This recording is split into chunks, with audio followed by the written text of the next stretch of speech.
ఆదిలాబాద్ జిల్లా ఇంద్రవెల్లి అమరవీరుల స్తూపం వద్ద నివాళులర్పించారు బీఆర్ఎస్ ఎమ్మెల్సీ కవిత. ప్రజల కోసం ఎల్లవేళలా బీఆర్ఎస్ పోరాడుతుందని చెప్పారు.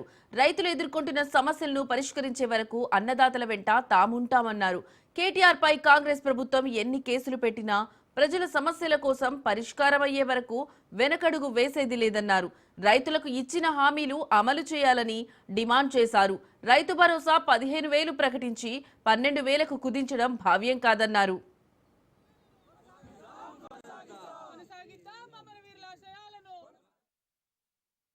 హయాంలో కేసీఆర్ గారి హయాంలో మరి భూమి కోసం పోరాటం చేసినటువంటి వీరులందరినీ కూడా గౌరవించుకోవడం జరిగింది.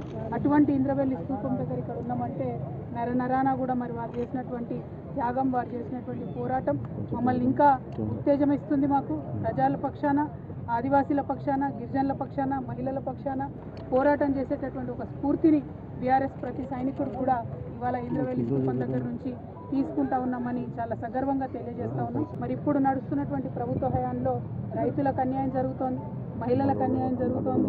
ఎవరన్నా కొంతెత్తి రైతుల పక్షాన, మహిళల పక్షాన, బహుజనుల పక్షాన మాట్లాడితే వెంటనే వారి మీద కేసులు పెట్టి ఇబ్బంది పెడుతున్నటువంటి పరిస్థితిని కూడా మనం గమనిస్తూ ఉన్నాం. ఇవాళ మా వర్కింగ్ ప్రెసిడెంట్ గారు గౌరవనీయులు అన్న కేటీఆర్ అన్న గారి మీద కూడా మరి రకరకాల కేసులు పెట్టి